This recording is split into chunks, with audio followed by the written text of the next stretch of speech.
مفتی صاحب کے بیانات سننے کے لیے ان کے چینل کو سبسکرائب کریں اور ویڈیو کو شیئر کریں۔ جزاکم اللہ خیرا۔ السلام علیکم ورحمۃ اللہ وبرکاتہ۔ محترم دوستو، ہمارے یوٹیوب چینل مفتی اظہر قاسمی میں آپ کا خیر مقدم ہے۔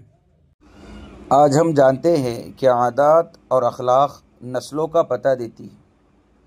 ایک بادشاہ کے دربار میں ایک اجنبی نوکری کی طلب لیے حاضر ہوا۔ قابلیت پوچھی گئی، کہا سیاسی ہوں۔ عربی میں سیاسی افہام و تفہیم سے مسئلہ حل کرنے والے معاملہ فہم کو کہتے ہیں۔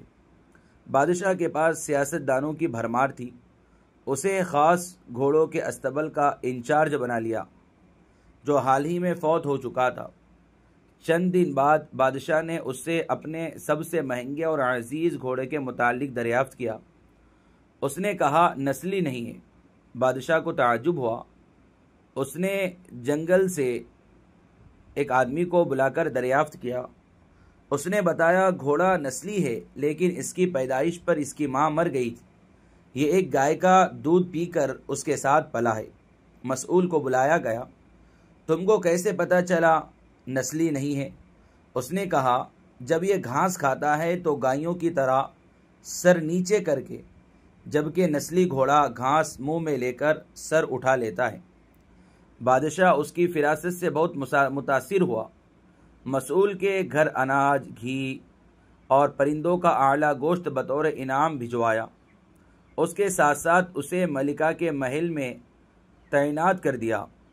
چند دنوں بعد بادشاہ نے بیگم کے بارے میں رائے مانگی۔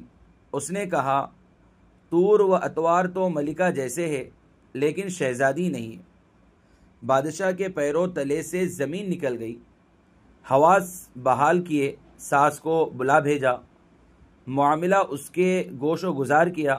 اس نے کہا حقیقت یہ ہے کہ تمہارے باپ نے میرے خاوند سے ہماری بیٹی کی پیدائش پر ہی رشتہ مانگ لیا تھا، لیکن ہماری بیٹی 6 ماہی میں فوت ہو گئی تھی۔ چنانچہ ہم نے تمہاری بادشاہ سے قریبی تعلقات قائم کرنے کے لیے کسی کی بچی کو اپنی بیٹی بنا لیا۔ بادشاہ نے مصاحب سے دریافت کیا تم کو کیسے علم ہوا؟ اس نے کہا اس کا خادموں کے ساتھ سلوک جاہلوں سے بدتر ہے۔ بادشاہ اس کی فراست سے اور متاثر ہوا۔ بہت سا اناج، بھیڑ بکریاں بطور انعام دے، ساتھ ہی اسے اپنے دربار میں متعین کر دیا۔ کچھ وقت گزرا، مصاحب کو بلایا، اپنے بارے میں دریافت کیا۔ مصاحب نے کہا جان کی امان۔ بادشاہ نے وعدہ کیا۔ اس نے کہا نہ تو تم بادشاہ زادے ہو، نہ تمہارا چلن بادشاہوں والا ہے۔ بادشاہ کو تاؤ آیا، مگر جان کی امان دے چکا تھا۔ سیدھا والدہ کے محل پہنچا۔ والدہ نے کہا یہ سچ ہے، تم ایک چرواہے کے بیٹے ہو، ہماری اولاد نہیں تھی تو تمہیں لے کر پالا۔ بادشاہ نے مصاحب کو بلایا، پوچھا بتا تجھے کیسے علم ہوا؟